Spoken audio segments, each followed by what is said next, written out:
He served as a major general in the Union Army during the Civil War and was then elected as a congressman from Ohio.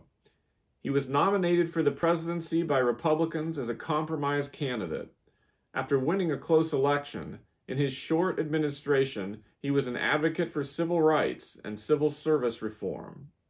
He stood up to powerful New York Senator Roscoe Conkling over his choice for collector of the Port of New York. Just months into his presidency, he was shot by a disappointed office seeker. His wounds became infected, and he died 2.5 months later.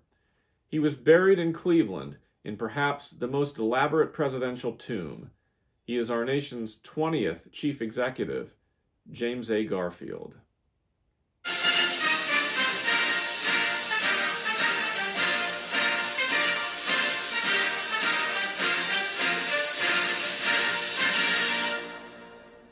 Let's take a look on a map at some sites relating to James A. Garfield.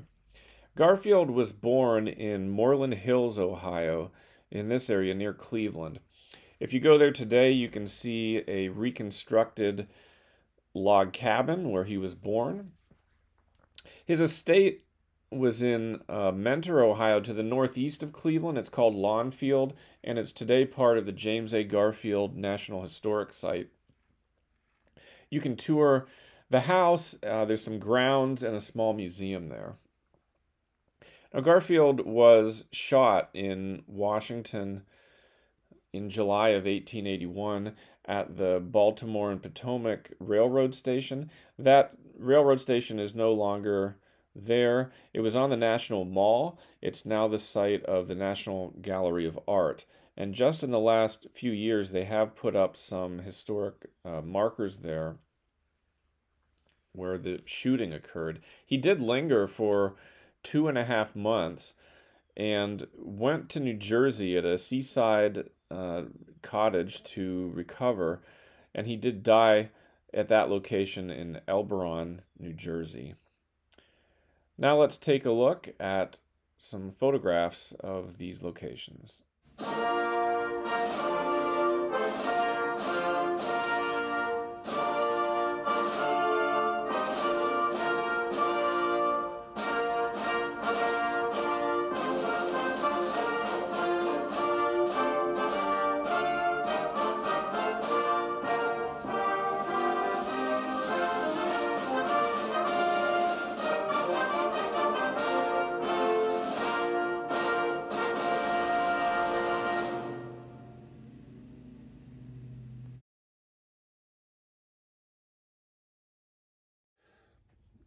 Let's take a look at some books in my library relating to James A. Garfield.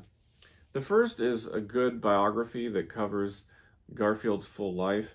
It's called The Garfield Orbit, The Life of President James A. Garfield. It's by Margaret Leach, and it was published in 1978.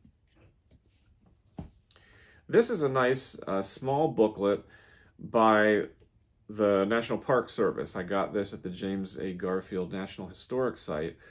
It has a lot of good information about Garfield and a lot of nice photographs. It's called James A. Garfield, His Life and Legacy.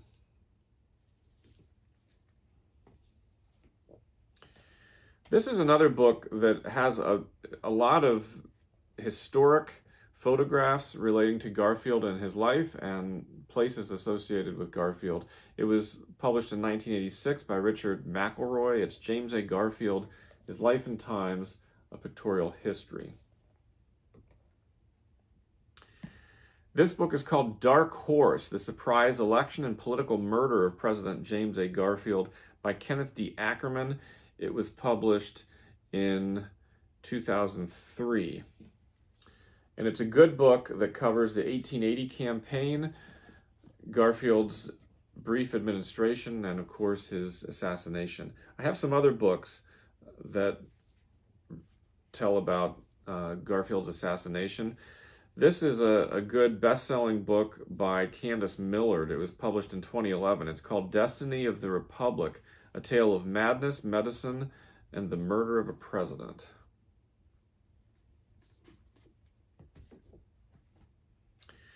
This one is in graphic form, it's The Fatal Bullet, the assassination of President James A. Garfield by Rick Geary.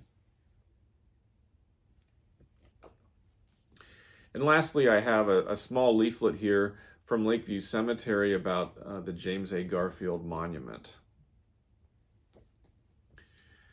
Our next episode will take a look at our nation's 21st president, Chester A. Arthur.